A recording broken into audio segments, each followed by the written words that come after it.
Hello everyone. ಇವತ್ತೇನಂತಂದರೆ ನನ್ನ ಲೈಫಲ್ಲಿ ಮಾತ್ರ ಈ ಥರನಾ ಇಲ್ಲ ನಿಮ್ಮ ಲೈಫಲ್ಲಿ ಇದೇ ಥರನಾ ಅಂತ ಮಾತ್ರ ನಂಗೆ ಹೇಳಿ ಕಮೆಂಟಲ್ಲಿ. ಇವತ್ತೇನಂತಂದರೆ ನಮ್ಮ ಜನ್ರೇಷನ್ ಹೆಂಗಾಗ್ಬಿಡೈತೆ ಅಂದರೆ ಈ ಕಡೆ ನಾವು ಹೇಳ್ಕೊಳ್ಳೋಷ್ಟು ಇಲ್ಲ ಆಗದಿರೋದು ಅಷ್ಟು ಅಲ್ಲ.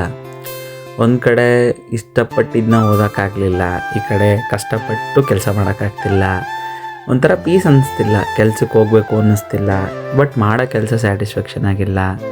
ಎಷ್ಟೇ ನಿಯತ್ತಾಗಿ ಕೆಲಸ ಮಾಡಿದ್ರು ಮ್ಯಾನೇಜರ್ಗೆ ಬಕೆಟ್ ಹಿಡಿದ್ರೆ ಜೀವನ ಮಾಡಬೇಕು ಅಂತ ಫಿಕ್ಸ್ ಆಗೋಗಿರೋ ಜನಗಳ ಮಧ್ಯೆ ನಮ್ಮ ಕತೆಗಳಾಯ್ತಿಲ್ಲ.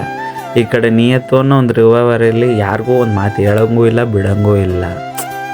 ಒಂಥರ ಬೇಜಾರು, ಕೆಲ್ಸಕ್ಕೆ ಹೋಗಬೇಕು ಅಂತಲೇ ಅನ್ನಿಸ್ತಿಲ್ಲ. ಸ್ವಲ್ಪ ಜನ ಹೇಳ್ತಾರೆ, ಅಪ್ಪ ನಾವು ಬಂದು ಬಿಸ್ನೆಸ್ ಮಾಡಬೇಕು ಅಂತ, ಬಟ್ ಬಿಸ್ನೆಸ್ ಮಾಡೋಷ್ಟು ನಮ್ಮ ಮನೆ ಫ್ಯಾಮಿಲಿ ಅಷ್ಟು ಸ್ಟ್ರಾಂಗ್ ಇಲ್ಲ. ಸೊ ಏನು ಮಾಡಬೇಕು ಅನ್ನೋದು ಗೊತ್ತಾಗ್ತಿಲ್ಲ. ಸಮ್ಟೈಮ್ಸ್ ಅನಿಸುತ್ತೆ, ಯಾಕಪ್ಪ ನಾವು ಒಪ್ದೋ, ಸುಮ್ಮನೆ ಇದ್ಬಿಡ್ಬೋದಿತ್ತಲ್ಲ ಹಂಗೆ ಅಂತ ಅನಿಸುತ್ತೆ. ಏನಾದರೂ ಒಂದು ಜೀವನದಲ್ಲಿ ಸಾಧಿಸಬೇಕು ಅಂತ ಆಸೆ. ಇದ್ರ ಸೆಂಟ್ರಲ್ಲಿ ಮನೆಯವ್ರು ಬೇರೆ ನೋಡು, ಅವ್ರ ಲೈಫ್ ಸೆಟ್ಲ್ ಆಗೋಯ್ತು, ಇವ್ರ ಲೈಫ್ ಸೆಟ್ಲ್ ಆಗೋಯ್ತು, ಮತ್ತು ನೀನೇನು ಮಾಡ್ತೀಯ? ಯಾರಿಗೆ ಬಿಡೋಣ ಬೇಜಾರಾಗೋ ತಾಯಿ. ಮುದ್ದಿಗೆ ಮಾತು ಹೇಳ್ತೀನಿ ಅಂತ ಹೆಸ್ರಲ್ಲಿ ಅಪ್ಪ ಅವ್ರು ನೋಯಿಸ್ತಾರೆ. ಈ ಕಡೆ ಫ್ಯಾಮ್ಲಿ ರಿಲೇಷನ್ಗಳು, ಈ ಕಡೆ ಲವ್ ಮಾಡೋದು ಹುಡುಗಿ. ಪ್ರಪಂಚದಲ್ಲಿ ಒಂದು ವಿಚಾರ ಏನಂತಂದರೆ, ನಮ್ಗೆ ಫಸ್ಟು ಪ್ರಾಬ್ಲಮ್ ಅಂದ ತಕ್ಷಣ ಬಿಟ್ಟು ಹೋಗೋದೇ ನಮ್ಮ ಲವ್ವು ಜೀವನದಲ್ಲಿ.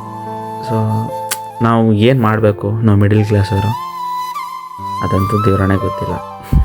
ನನ್ನ ಜೀವನ ಮಾತ್ರ ಈ ಥರ ಆಯ್ತಾ, ಇಲ್ಲ ನನ್ನಂಥ ಹುಡುಗರ ಜೀವನಗಳೇ ಈ ಥರ ಆಯ್ತಾ ಅಂತ ನೀವುಗಳೇ ಹೇಳಬೇಕು. ಯಾರ್ಯಾರಿಗಿದು ಇನ್ಕ್ಲೂಡ್ ಆಗುತ್ತೋ ಅಂತ ಗೊತ್ತಿಲ್ಲ, ನೋಡುವ ಸುಮಾರು ಜನ. ಬಟ್ ವರ್ಕ್ ಲೈಫ್ ಇಷ್ಟ ಇಲ್ಲ, ಈ ಕಡೆ ಫ್ಯಾಮಿಲಿ ಜೊತೆ ಟೈಮ್ ಸ್ಪೆಂಡ್ ಆಗ್ತಿಲ್ಲ, ಸ್ಟಕ್ಕಾಗಿ ಹೋಗಿದ್ದೀವಿ. ಬಟ್ ಒಂದು ನಂಬಿಕೆ ಐತೆ, ನಮ್ಮ ಜೀವನದಲ್ಲಿ ಏನಾದರೂ ಒಳ್ಳೇದು ಆಗೇ ಆಗುತ್ತೆ ಅಂತ.